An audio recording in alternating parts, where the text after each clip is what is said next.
विशाल आदमी। पालमपुर एक छोटा सा गांव है जहां का सरपंच मुरारी लाल है। मुरारी लाल बहुत ही चालाक सरपंच था। उसे अच्छे से पता था भोले भले गांव वालों को कैसे उल्लू बनाना है। वो कभी झूठी बातों में फंसा कर तो कभी मार पीट कर भोले भाले गांव वालों से अपनी बात मनवा ही लेता था।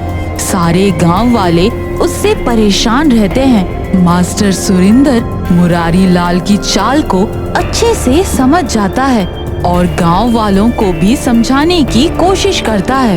एक दिन मास्टर जी कहीं जा रहे थे, तभी उन्हें मन्नू की जोर जोर से रोने की आवाज सुनाई दी। अरे मन्नू, क्या हो गया? क्यों गला फाड़ फाड़ कर रो रहे हो?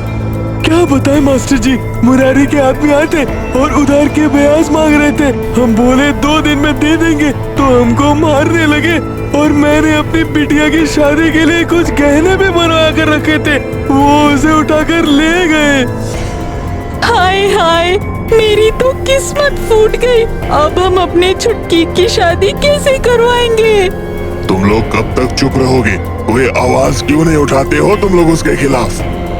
पास में खड़ा गंगाधर बोलता है, हम लोग गरीब आदमी हैं, अगर कोई बोलता भी है तो मुरारी लाल उसको मार पीट कर मुंह बंद कर देता है। मास्टर जी मन्नू को दिलासा देते हैं और वहाँ से चले जाते हैं और एक पेड़ के नीचे बैठकर खुद से बातें करने लगते हैं।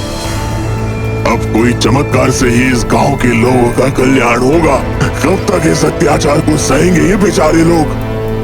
और मास्टर जी वहाँ से चले जाते हैं। थोड़ी देर बाद वहाँ खड़ा पेड़ एक विशाल आदमी में बदल जाता है। वो मास्टर जी की सारी बातें सुन लेता है। ये गांव के लोग बहुत भोले भाले हैं और वो सरपंच मुरारी लाल इसी बात का फायदा उठाकर इन लोगों को उल्लू बनाते हैं। मैं इस गांव वालों को इससे छुटकारा दिलाकर ही रहूंगा। गांव वालों की नजर विशाल आदमी पर पड़ती है। सभी उसको देखकर डर जाते हैं। गांव वालों को ये लगता है कि ये मुरारी लाल का कोई आदमी है। सारे गांव वाले उसको देखकर भागने लगते हैं। गांव वाले चिल्लाते हैं, भागो भागो। इतने में ये बात मास्टर जी के कान में भी पड़ती है। क्या हुआ भाई? कहाँ जा रहे हो तुम लोग? अरे वो मुरारी लाल ने एक विशाल आदमी को भेजा है। वो इतना विशाल है कि तुम सबको खा जा सकता है। क्या बात कर रहे हो? कल्लू हलवाई गिरते हुए भाग जाता है। मास्टर जी ये सब देख ही रहे थे। वो विशाल आदमी वहाँ आ जाता है। अरे भाई रुको, मेरी बात सुनो, मैं आप सबकी मदद करना चाहता हूँ। अरे भाई लोग रुको, देखो वो कुछ बोलना चाहता है। सब रुकते हैं। मैं आप सबकी मदद करने आया हूँ। मुझे पता है मुरारी लाल तुम लोग पर बहुत अत्याचार करते हैं। मैं उसको सबक सिखा दूंगा। सभी ताली बजाने लगते हैं। वहीं गांव वालों के बीच रामू भी रहता है, जो मुरारी लाल का खास आदमी है। वो सारी बातें सुन रहा होता है। वो भागते हुए जाता है और मुरारी लाल को सारी बात बताता है। क्या विशाल आदमी, ये क्या बात कर रहे हो? मैं सही बोल रहा हूँ मालिक, विश्वास नहीं है तो आप खुद चलकर देखिए। आने दो, मैं भी देखता हूँ गाँव वालों को कितनी मदद करता है वो। यहाँ सिर्फ मेरा राज चलता है, मैं ना कहूँ तो एक पत्ता भी नहीं हिलता इस गाँव में। मुरारी लाल अपने बॉडीगार्ड शक्ति को बुलाता है। शक्ति भी 6 फीट का लंबा चौड़ा है और उससे सारे गांव वाले डरते हैं। मुरारी लाल शक्ति को सारी बातें बताते हैं। आप चिंता मत कीजिए सर, मैं जाकर देखता हूँ, कोई भी हो मैं सबकी हड्डी पसली एक कर दूंगा। शक्ति को देखकर सारे गांव वाले आज डरते नहीं हैं। शक्ति जाकर मुन्ना से अपना ब्याज का पैसा मांगने लगता है। ओए मुन्ना, आज तेरी आखिरी तारीख थी, आज पैसा नहीं दिया तो? तभी विशाल आदमी पीछे से आ जाता है और शक्ति को पकड़कर वो ऊपर बैठा देता है। तुम सबने आज तक बेचारे गांव वालों को बहुत परेशान किया है, लेकिन अब नहीं, और वो विशाल आदमी शक्ति को हवा में गोल गोल घुमाकर फेंक देता है और शक्ति जाकर मुरारी लाल के पास जाकर गिरता है। हाय मोरी भैया, मैं तो मर गया। मुरारी लाल को ये देखकर बहुत गुस्सा आ जाता है और वो बहुत सारे लोगों को लेकर विशाल आदमी को बंदी बनाने जाता है। मुरारी लाल जैसे ही गांव पहुंचता है, लोग मुरारी लाल को घेर लेते हैं। मुरारी लाल के आदमी गांव वालों को लाठी से मारने के लिए आते हैं। तभी वहां विशाल आदमी आ जाता है। मुरारी लाल, आज तक तुमने इन भोले भाले लोगों को बहुत लूटा है। गांव वालों के सारे पैसे वापस कर दो, वरना अच्छा नहीं होगा तुम्हारे लिए। तो तुम ही हो जिसने मेरे बॉडीगार्ड शक्ति को मारा था? तुम भी सुधर जाओ, वरना तुम्हें मैं उससे भी दूर फेंक दूंगा। गांव वाले हंसने लगते हैं और ताली बजाने लगते हैं। मुरारी लाल गुस्से से लाल होते हुए, तुम लोगों की इतनी हिम्मत, मुझ पर हंसोगे? विशाल आदमी को इतना मारो कि जहाँ से आया है वहीं पहुँच जाए। उसी वक्त मुरारी लाल के आदमी एक रस्सी का जाल बनाकर विशाल आदमी पर फेंकते हैं और वो उसको अपने रस्सी के जाले में बांध लेते हैं। ये देख सभी गांव वाले डर जाते हैं। तभी विशाल आदमी अपने हाथों को टहनियों में बदल लेता है और आसानी से उस रस्सी के जाल से बाहर निकल आता है। ऐसा कैसे हो सकता है? इसके हाथ है या टहनियाँ? इतने में मुरारी लाल के आदमी अपने अपने डंडे लेकर विशाल आदमी की तरफ बढ़ते हैं उसको मारने के लिए। लेकिन विशाल आदमी अपने मुंह से बीज निकालकर मुरारी लाल के आदमी पर हमला कर देता है और वो लोग डर कर भाग जाते हैं। विशाल आदमी मुरारी लाल के सारे आदमी को पानी पिला देता है। मुरारी लाल ये देखकर डर जाता है और गांव वालों से माफी मांगने लगता है। मुझे आप सब माफ कर दीजिए, मैं आप सबके सारा पैसा वापस कर दूंगा। तुम्हारा बहुत बहुत धन्यवाद। विशाल आदमी वहाँ से चला जाता है।